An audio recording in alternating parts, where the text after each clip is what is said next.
All right. Hi, Uncle Brad. Hello, Jules. How are we? How are we doing? We're good. We're good. I was testing corpse revivers earlier, so I'm really good. Me too. Me too. I was testing my recipe out. And it's funny that we're covering the corpse reviver. We will specify which one this is, but I don't know if a lot of people know, maybe newbies in the cocktail space, there's more than one corpse reviver. Yeah, there is. I was gonna say that if you want to look like you know what you're doing when you order a cocktail, order a corpse reviver number 2. Mm-hmm. I, for a long time, right, in my early days of cocktailing in cocktail bars, I always get nervous about ordering a corpse reviver because I'm like, which one am I getting? And, Right. is that Mm-hmm. the right one? And, I had a friend that really loves corpse revivers and would always order them. I never would, but I started to get more comfortable with corpse Yeah. reviver, a family of drinks, and I have found actually. So the corpse reviver number 2 is famous for a reason. People love it. I mean, it's basically a gin sour Right. with a little fortified wine, right? Like a vermouth or a Which, I mean, Lillet come on, who Blanc doesn't is what a love lot of that? people use. Yeah. And I find them to be really sour and really tart. So if you're Yeah. like me and you don't like super tart, I add a little simple syrup to mine just to kind of back it down. Yeah. But yeah, and the simple syrup works, right? It gives it a little weight, Yeah. but I don't know. It's a cocktail that I respect. I like it. A little too tart for me. People love it. So People love it. I how's that also for a sales think, pitch? uh, you know, uh, you kind of had me there because I will say I agree it's tart. I like the acidity. I like citrus, especially we're in winter. I mean, this is like perfect time for it. Yeah. But I think I get where you're coming from with the simple syrup, the sugar. I almost wonder what if you backed it down a little bit with the citrus and added even more Lillet or whatever fortified wine you're using. But I guess my main point in what I'm trying to say is what's great about this cocktail is you can really make it based on your preferences. Brad, Mhm. you don't like the acidity. You added a little syrup. Maybe you wanted more Lillet Blanc. Maybe you want a little bit more gin heavy. I feel like it's perfectly balanced the way that it is, but you can play with it based on your taste profile, which I like. Yeah. I think it's fun. So here's what I would say is let's make it right the first time, right? Mm-hmm. So that's what this show is all about. Like let's talk about how it should be made. And by the way, how it should be made and loved by Mm-hmm. gajillions of people. Yeah. And then if you want to play around with it, go for it. Yeah. I That's would my add more recommendation. Lillet. I love it. I just sipped it again. It's a fresh bottle too, so it's just Yeah. like it is. It is so fresh, so good. I love this ingredient. I think it's definitely this cocktail is a great way to use your Lillet because I feel like you only use a little bit, so it's hard Mhm. because you don't want it to go bad. But this is a great cocktail for it, and I would add a little bit more. I honestly, I'm the type of person though where I would drink Lillet over ice. You That's just and kind of my as style. you should, and you It's can. good. It's So good. 100%. Yeah. So I have a confession to make, Jules. I Ooh, didn't tell you this okay. before the show, and I'm telling you now. Wow. So when we did the setup, I said we're going to introduce some Lillet Blanc, right? Yeah, yeah. However, I have discovered that Coqui Americano Yeah. Uh-huh. is way better Yeah. in this cocktail, and I have taste tested it.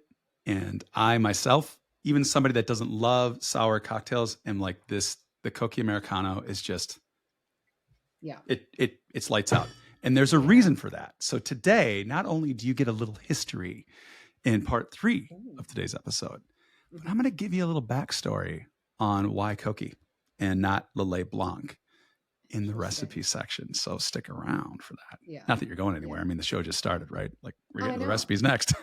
But stick around and then stick around for our tip section because I'm going to show you how to frost your glass. I'm not going to show you, I'm going to tell you. It's really easy and it makes it look like a winter snow globe, if you will. And it's fun to do. And you can do it with so many different cocktails. So that's like a fun little tip we're going to use it for my cocktail because mine, you don't want to over garnish, which I will then bring up what else we're going to do in today's episode. We're going to make Brad's the right way. But then I'm going to make, there's so many versions of this cocktail. It's so fun. I'm going to make the Corpse Reviver number blue, but we're calling it, what are we calling it? Oh, yeah. We're calling it Reviving Jack Frost. That's right. Because you know what? I like the wordplay there. Reviving Jack Frost. Time. It's cold. Well, wait, did Jack Frost, did he die? I don't know. Was that the movie? Didn't he did you see the movie Jack Frost? Wait, well, which one? The Disney one? I don't know. Or I don't know. There's one where he pulls a kid out of the ice. Where it was, yeah. Yeah, no. Well, Frosty is the one that melted, right? So I mean, maybe you're reviving Frosty. Wait. Yeah. Well. Okay. Hold on. You got to get your Christmas story. Hey, fun fact. Yes. So, are you a fan of Christmas Story? A Christmas Story? Obviously. Okay. All right. And I know you're a fan of Elf. Duh. So, do you know which actor played in both movies? A Christmas Story, an Elf. Yeah. Is it the mom? No, it's Ralphie. Ralphie is the boss, elf boss of of the toy factory. Yes, you're right. Yeah. Yes. Yeah, he's the one that checks Buddy's work. You're just special. Yeah. Just special. Oh, that's funny. God, no. Christmas Story is an absolute classic. National Lampoon is also there. At Christmas or not, I think those are just great winter movies to watch. So, dude. I mean, tell me about it. I hit The Christmas Story and Elf and National Lampoon's Christmas Vacation right away after Thanksgiving. Yeah. Well, okay, to get back to all right, yeah. What are we talking about? We're doing drinks today? Okay. We're doing drinks. So I'm going to go over just one more time. We, both Brad and I, are making the cocktails live and in person. So if you haven't already, head to our YouTube. We launch these every Friday. So tune in to watch the full video of us making these cocktails, but we're going to make them live. I'm making mine. Brad, you're making yours. Then we're going to go into the history. And I really hope you cover why there's so many different versions of the Corpse Reviver, because there are a couple. And then the tip section. But I think we got a good episode ahead of us. And this is a great cocktail recipe to know, have in your repertoire, because when people come over and you make this, you are going to impress them. So with that being said, Brad, let's get after it. Cocktail. I am ready. God, me too. Jeez, so much talking. All right, let's go. Okay. Jules. All right, Uncle Brad. We are making these cocktails today, and thank God we are, because I have had a long week and I cannot wait. I've already had a taster of this earlier, so I can't wait to have a full one right now. Yeah.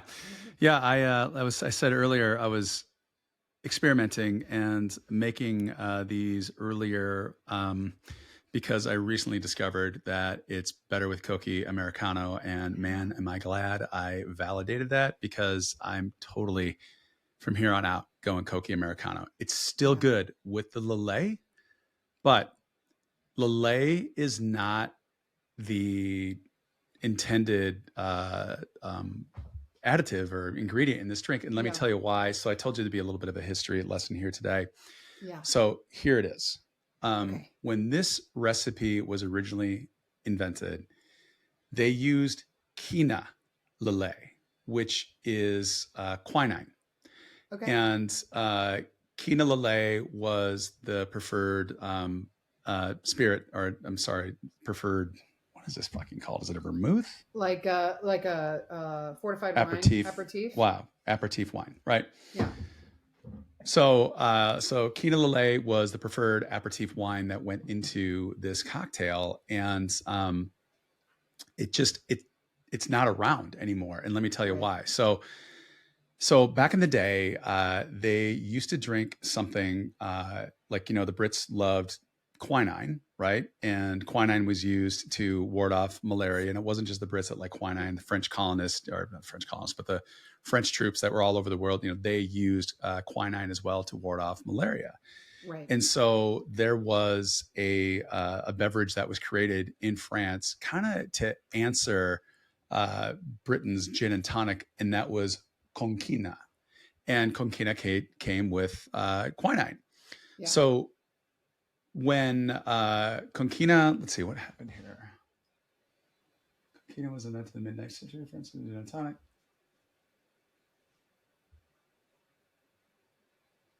Troops brought okay. So these guys who came up with the Lillet franchise, right, or the Right. distillery, winery. I don't know, is it a winery or distillery? Anyways, the guys who invented Lillet, they had a Lillet Quina, and that had quinine in it. And when another party bought the business from the brothers Lillet, sales were kind of slumping. And so what they discovered is that the Lillet Quina, which had this quinine in it, wasn't as favored, although it was in the Corpse Reviver and also the Vesper. So they changed the formula and created Lillet Blanc. Right. Recipes always call for Lillet Blanc because Lillet Quina isn't around anymore, but the two don't taste anything alike. And so when you look for something that tastes like Lillet Quina and make the beverage in the way that it was originally intended, it's actually Coqui Americano, which tastes the most like Lillet Quina, because Coqui Americano has something in it that is that's quinine. In fact, it's called. Does that make it sweeter? No, quinine gives it like more of like that bitter gin and tonic, that tonic flavor, right? That quinine flavor from the tonic. And so what they use is something called cinchona, which cinchona is what quinine comes from. And that's why Coqui Americano, it seems to taste better in this, not only because that's the way they originally intended it to make it, but it actually like a validated like blind taste test, and people are like, oh my God, this is so much better with the Coqui Americano. Interesting. Okay, I have to try. That's my homework. That's my homework. Yeah, that's your homework. Now, if you went out and bought Lillet for this recipe, it's okay. It's still going to be good. Yeah, I like it. Yeah. So, and by the way, Lillet is like great just on its own. Yeah. So, all right. All right. So, we ready to rip on this drink here? I'm ready to rip it. Corpse Reviver number 2. So I'm over here in my drink station now. And so now I'm going to look this way and you're going to hear me over here. So this is a great cocktail because it's equal parts. Once you get to, except for the absinthe. So it's going to be 3/4 ounce gin, 3/4 ounce Coqui Americano, 3/4 ounce Cointreau, and 3/4 ounce fresh lemon juice. And then you use a couple of drops of absinthe in the cocktail. And then I also went ahead and I just put a little splash of 2-to-1 simple syrup. It gives the cocktail just a little something special. It doesn't make it so sweet. It doesn't actually make it really that sweet at all. It just adds a little weight to the cocktail. And I feel like it needs to be there. It's not in the original recipe the way the inventor made it, but I think it belongs there, and others would agree with me. So you be the judge. Okay? Okay. All right. So I've got my station in front of me, and I'm going to go with my gin here. So 3/4 ounce. You're using Sipsmith. Sipsmith gin. Yes. It's a great gin. 3/4 ounce there. And now I'm going to go with my Cointreau. And you want like a London Dry for this, right? If you're going to go out and get gin. Whoops. Turns out I can sip a 1/4 ounce pretty accurately. Wow. So that's my Cointreau. Yeah, put that on your resume, huh? Yeah, I know. Seriously. Skills. Editing podcasts and sipping a 1/4 ounce on the fly. Wow. This man can do it all. 3/4 ounce Coqui Americano. Now we're going to go 3/4 ounce of lemon juice that I squeezed a couple hours ago. Yes, sir. Ooh, that's probably smart. Okay. And then I just got a little bit of a splash of simple syrup in here, so I'm just going to put that in. Not a lot, 2-to-1 simple syrup. Okay. That goes in there. And now for the absinthe, you just do a couple of drops. And so if you want to get like an eyedropper, you can, and just add a couple of drops. I'm going to use my thumb over the mouth of the bottle. Not recommended unless you're good at this. So I'm just going to add a couple of drops here. Boom. And then ice. Shake it. Give it a shake. Look at that shake. That's a powerhouse shake. Oh. Brad, you could also put that on your resume. A really good cocktail shaker. All right. Get my glass. You know, it was funny. People who are watching this on YouTube might have seen me juice. They might have seen me juice my lemon. That was because Brad said when he was grabbing his ingredients and putting them in his cocktail shaker, he said that he had already pre-juiced his lemons a couple hours ago, which we learned on one of our podcasts you're supposed to do because it helps enhance the flavor rather than it being so tart and sour. So I just went ahead and squeezed it. I don't think it's enough time to really make a difference, but why not? Jules, I got my frosted glass here. Look at that. What does Thirsty Whale say? Don't be a poop, chill your coop. Oh, is that what he says? Wouldn't know. He blew us off on that interview. So, oh, snap. I'm sure it was an accident. All right, here we go. Double straining into my coupe glass. Chilled. Because I'm not a poop. No. Oh, yeah. Look at that. Look at that. Hello, hello. Man, that's a beautiful color. Then I garnish with a little lemon twist. Learned this one from Caitlin up and down the old rim there. Yeah. All right. Look at that. Look at that. Huh? Bradley. Here's to you. That looks fantastic. How's it taste? Yeah, man. That Coke Americano, god damn. It's good. Like I'm digging this. Maybe because I've had a couple already. I had a Corpse Reviver #1 and a #2. Now you're really on #2. Yeah. Oh, fun. Yeah. All right. You ready for mine? I'm ready for yours. So we're pretty much doing the same thing, but we're making it a little bit more wintry and festive. And Brad, you used orange liqueur. Well, you know what else is an orange liqueur? Is blue curacao. So we're going to make this really fun, beautiful Corpse Reviver that's going to be blue, which is why we're calling it Jack Frost's Reviving Jack Frost. So, I like it. Yeah, just a little fun, you know? Okay, so Brad, you had pre-squeezed your lemons. I forgot about that, but it is such a good thing to do because I didn't get an accurate flavor for the lemons. So I just squeezed mine while you were shaking and doing your thing.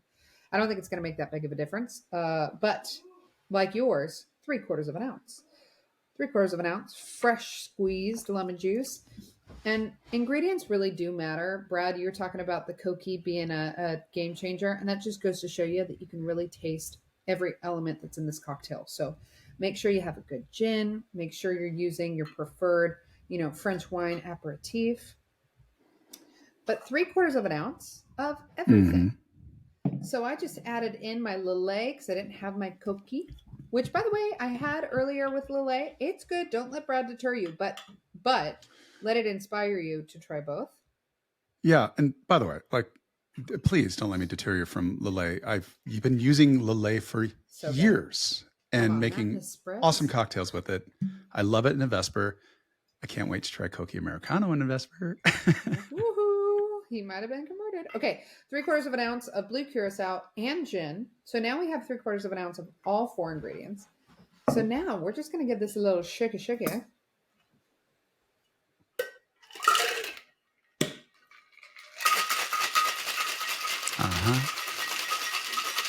Shake's good. And they say you need to shake hard, which is exactly what you're doing, Jules. And for those of you that just shake the drink, you should know that everybody in those cocktail books will tell you to shake the drink because you're waking it up, not putting it to sleep. So don't be gentle. Brad, what are your thoughts on bruising the gin? I don't know. It depends on what it said, right? That was a stupid joke. Yeah. Thoughts on bruising the gin? I guess it just kind of depends. So when you say bruising, that means not double straining. Oh, hello. So I chilled my glass by adding ice and water. So now it's chilled. I'm just going to dump it. Oh, yeah. Okay. I was like, it just looks like ice water. I just want, it's a good tip. You know, people may have forgotten. They may have not listened to the previous episode. Oh, before I double strain this, Brad, I almost forgot the main ingredient. Absinthe. I do a little absinthe rinse. Yes. So I have, there's a little water in there. I have St. George's, which can be really easily found, I feel like. Theirs is great, but I feel like you could really go on an absinthe journey. There's an absinthe bar here in San Diego that has a bunch of different. And once you start sampling absinthe, man, it's kind of addicting. Yeah, here's the thing so I put the absinthe, just a few drops in my drink. You rinsed the glass with the absinthe. Yeah. And here's the thing. I just kind of feel like the rinsing the glass, maybe a little bit. I think what ends up happening is you end up wasting, right? Versus. Oh yeah, well, there's that, right? You can just down it, right? But I don't know. I think I'm a bigger fan of just adding a couple of drops to the drink itself, because that's what you're doing. I mean, as soon as the liquid goes in the glass, it's not like the absinthe stays on the sides; it incorporates into the drink. So just save yourself a step and just add a drop or two to the drink while you're shaking it. But I don't know. Maybe there's other people who really advocate for no, you got to rinse the glass because of X, Y, Z. I just haven't found a good reason. Yeah, no, I'm with you. I get you. Yeah, the first time you held the glass up, you're like, oh, you're chilling it with ice and water. That's not blue. But that's, my friends, that is blue. Cheers to you. Jack Frost, if he was revived. Mm-hmm. It's good. Yeah. It's real good. Yeah, it's good. Yeah, I mean, there is just, I don't know what it is, because I thought this when I was first starting out. Never really had interest in this cocktail, someone not being really in the industry right off the bat. But B, I always thought that this was a complicated drink. And I don't know why that is. And maybe it was because there's absinthe in there. But I remember when I first made this, I was like, wait, why haven't I made this before? This is so easy. It's equal parts. It's easy to remember. It's readily available ingredients. Yeah.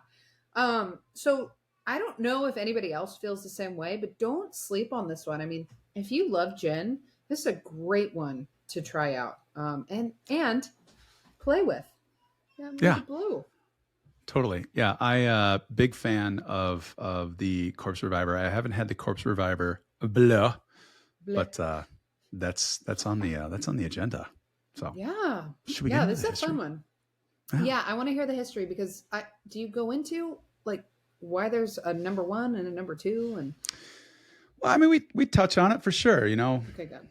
Some speculation here, but let's talk about that. Let's get it. Hey, I have my cocktail now. I'm good.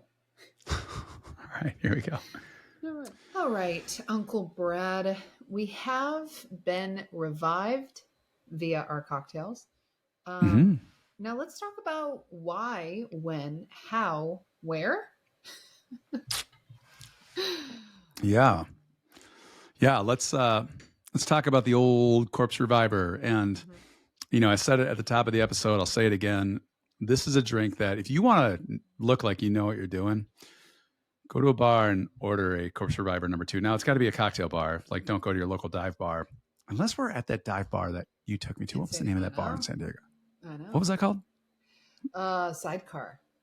Yeah.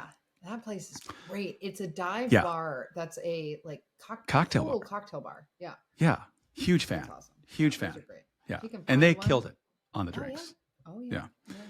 Yeah. So unless you're going somewhere there, right? I mean, then What do you mean? But if you're going to a normal dive bar, don't order a corpse survivor. They Yeah, probably no, kick you no, out. no. You roll up and there's like No, Harleys in the parking lot, and no. you're shooting darts and people are breaking pool sticks Beer over and a somebody's shot back. for Like, that's not the place you order one of $5. these, right? Yeah. No. All right. So, I said earlier, like, you want to know what you're doing, or you want to look like you know what you're doing, order one of these. So what I'm going to do is I'm going to attempt to kind of unwind the history on this just a little bit. We'll talk about how it got its name and, kind of how it came to like what it is right now. Corpse Survivor number 2 being I think the poster child for the corpse survivors, although I was drinking a Corpse Survivor number 1 earlier and that was delicious. Well, So we'll talk can about you the various speak? recipes too. Yeah, okay. That's what I was going to ask. Can you speak to the differences in both of them? Yeah, absolutely. So Great. let's talk about Great. that. Okay. Awesome. Yeah, I feel like also, Brad, I slightly may know the history to this one, but I also could be A, making it up, or B, it could be for another cocktail. Well, I want to hear what you're thinking.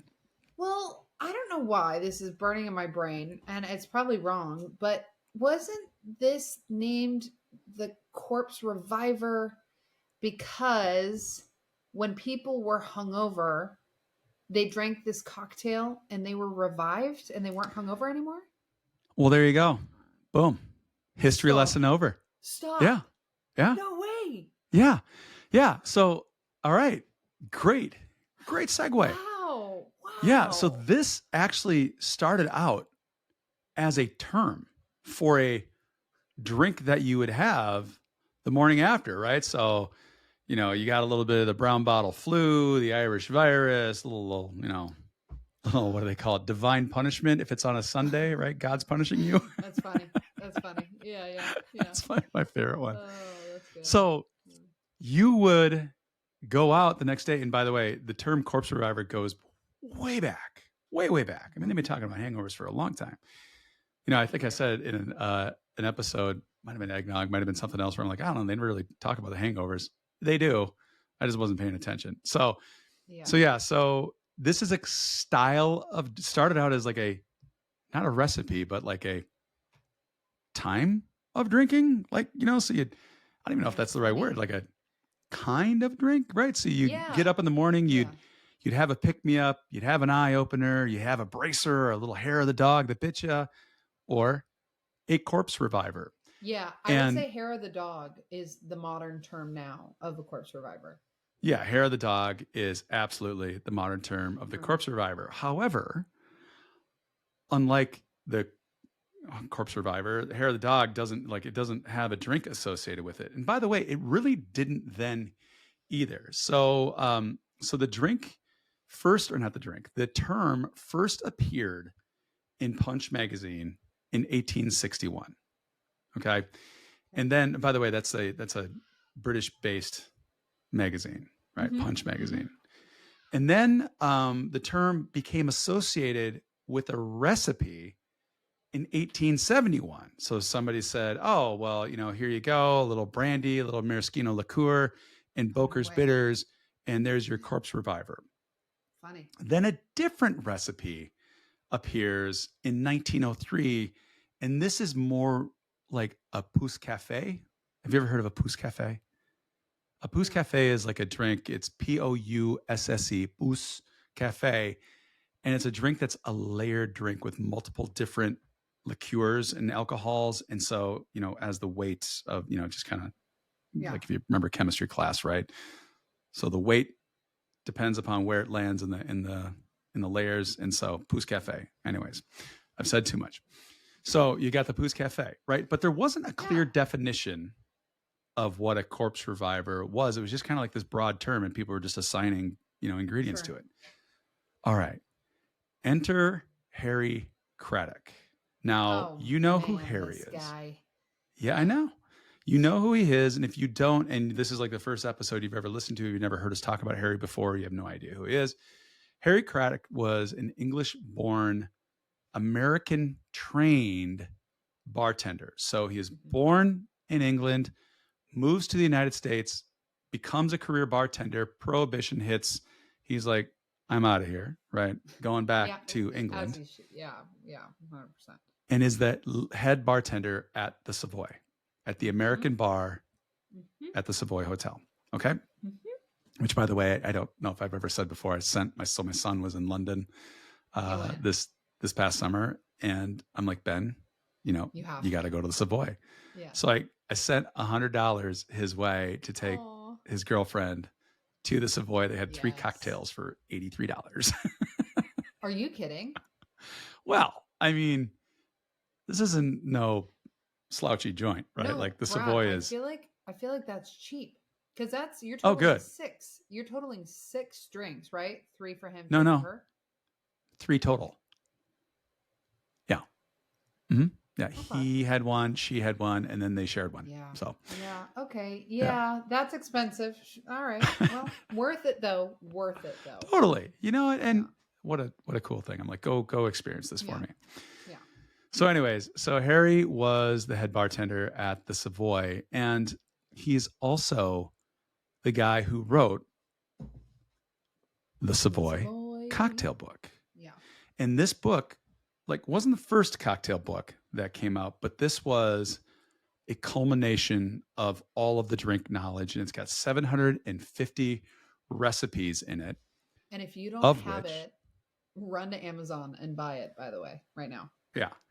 Of which in here is the Corpse Survivor number 2. He's also got a Corpse Survivor number 1. Now, interesting thing about the Corpse Survivor number 2 is that he writes 4 of these taken in swift succession will unrevive the corpse again. So have 4 of these and you're going to die. Mm-hmm. Corpse Survivor number 1, underneath that, he says, to be taken before 11 a.m. or whenever steam and energy are needed. Now, I'll tell you, I got a Corpse Survivor number 1 right here. Ooh. It is like a Manhattan. But instead of using bourbon or rye, it uses a split base, and it goes with Calvados, which is an apple brandy. We talked about that in the Applejack episode, right? Uh-huh. And then it also has cognac in it, equal parts Calvados and cognac. And then you add a little Italian vermouth or sweet vermouth, but like an Italian sweet vermouth. Wait, I think I might like the Corpse Survivor number 1 more. Oh, well, let me take another sip and tell you. Because that sounds like you're hitting lovely. I feel like I'd use a little hit of bitters. What's that? It's so different though than the Corpse Survivor number 2. Well, totally different. I mean, this again goes to the fact that these drinks just kind of have this weird just opening to interpretation. Although when Craddock wrote this, that the Corpse Survivor number 2 just became the drink that represented the Corpse Survivors. And I don't know if, look, Harry was a professional barman, right? And so maybe he had a recipe and a customer had a recipe. And a customer said, well, this is my Corpse Survivor. And Harry's like, well, this is my Corpse Survivor. Or maybe somebody else said, this is my Corpse Survivor. Both were good. And he's like, all right, we got the number 1 and we got the number 2. There's nobody wrote this stuff down. That's all I can imagine probably happened. Because why not just call it something else, right? Because they don't even look alike. Yeah. No, but I think that you said it perfectly, though. It makes sense as to why there's 2 different is because it's kind of like the hair of the dog. Like it's a drink you would just kind of put together when you needed, And so who says they had to be the same in the first place? They both do the same thing, right? Yeah. They both do the same thing. Both are spirit forward, heavy hitting mofos, right? Mofos. Yeah, you don't want to take this one on in the alley on an empty stomach. No, you do not. No, you do not. Number 1 serve or this number with your 2. olives and crackers and pretzels. Yeah, good That's pasta base is good right about now. Yeah.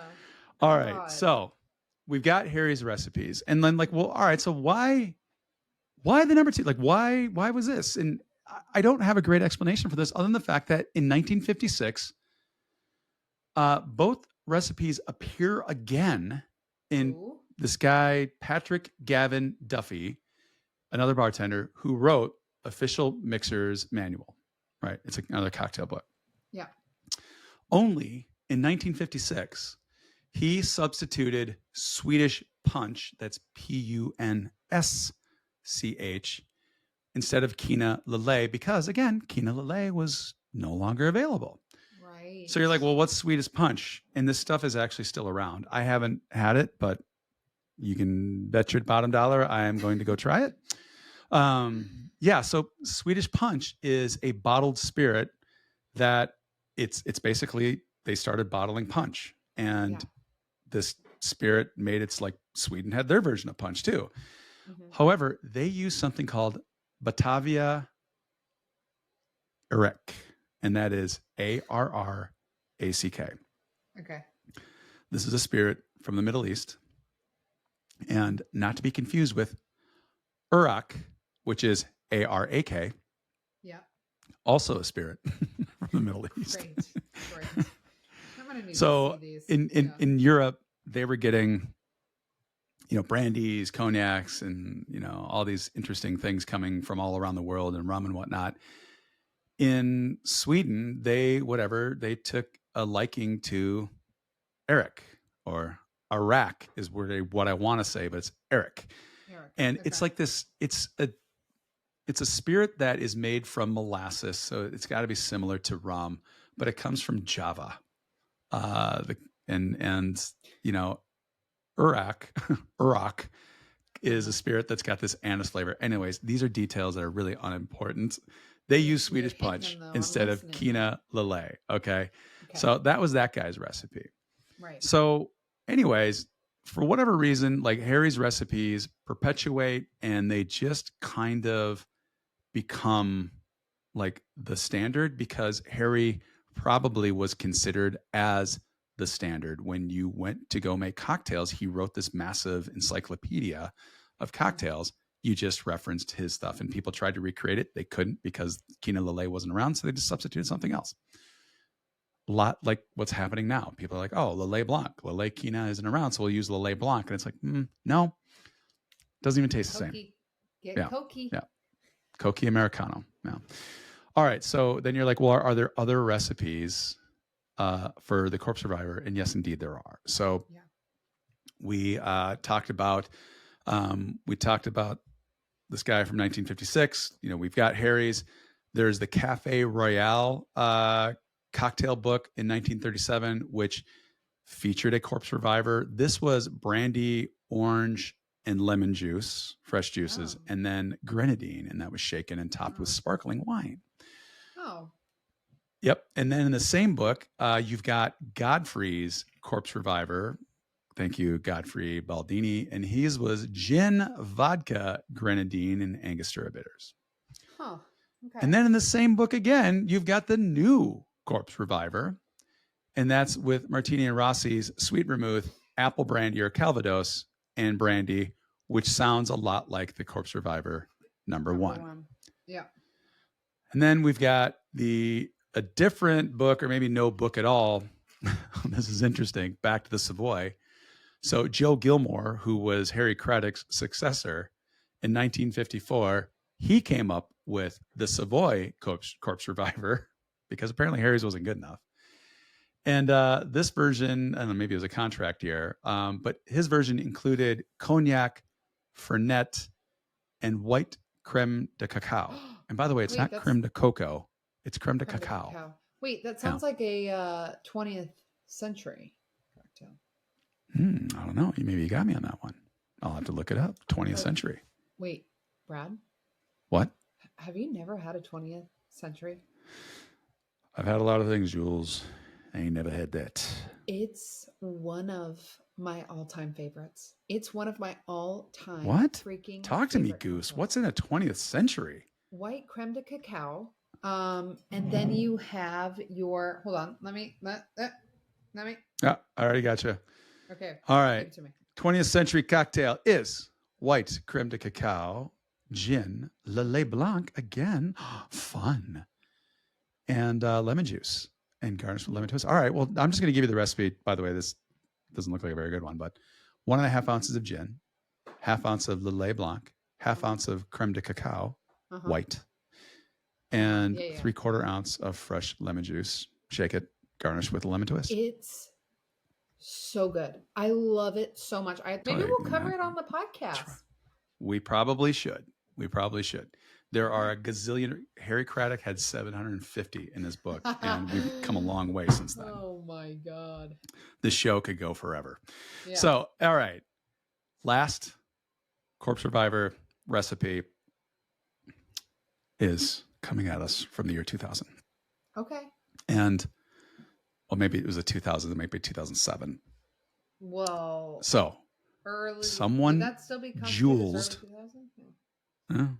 I guess kind of, I don't know. Yeah, I digress. I digress. Okay, someone Jules, yes. Don't get technical on me, Jules. God damn it. Sorry. All right. So someone took the Corpse Survivor and Jules did. And they swapped out Cointreau for Blue Curacao. And that is the Corpse Survivor number blue. And it was in 2007. And this was actually in response to a Facebook group that called for a jihad on all blue drinks. And so this New Zealand bartender, Jacob Briers, said, I got you. I'm just going to throw this right back in your face, and created a Corpse Survivor number blue. 3/4 ounce London Dry gin, 3/4 ounce Lillet Blanc, 3/4 ounce Blue Curacao, 3/4 ounce lemon juice, and he uses 3 dash of absinthe. So maybe, just maybe, because I've already had a 1 and a 2, I got to try the blue and probably some of these others. And I guess a 20th century. Oh, yeah, man. We got some work. I got some work ahead of me. You got some homework to do. Yeah, for sure. And the Corpse Survivor number blue or Reviving Jack Frost is just, it really is. It's just a fun one. Just call it whatever you want. That's yours now. It just explores the Corpse Survivor number 2, which is just an equal parts cocktail using really good quality ingredients. And you can alter it to your liking. And you know what? It's a classic for a reason. And that's why I like when classic cocktails have riffs. That means it's good. That means you want to evolve on the already established foundation, which is fun. And I will be trying the Corpse Survivor number 1 because it does sound different. And I love cognac. So that's my homework, Brad. Yeah. And if you haven't had Calvados, I think you have, but man, that's good. Love Calvados. So. Yeah. Yeah.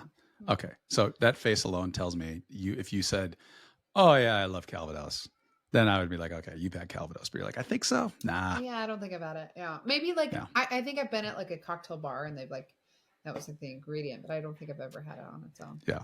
I love Calvados. It's a good sipper on its own. All right. Yeah. Don't kill me. Yeah. Well, wow.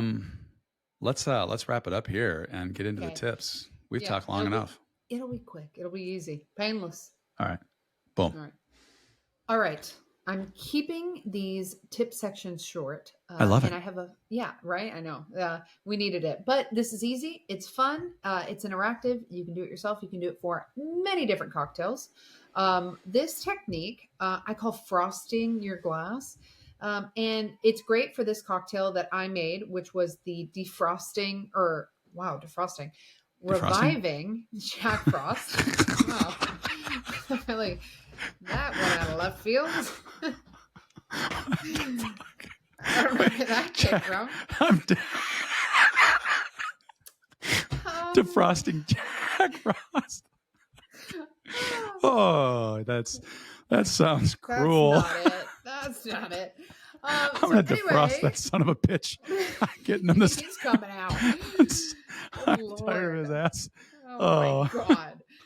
So anyway, this frosting technique is great for cocktails like my Jack Frost cocktail. I'm just going to leave it at that. Or you can do it for margaritas, palomas, things like that. It's really fun because you can use it with salts, sugars, ground spices. And really all you need to do is grab, I know a lot of baker's tools, but even painting tools, it's really like a paintbrush.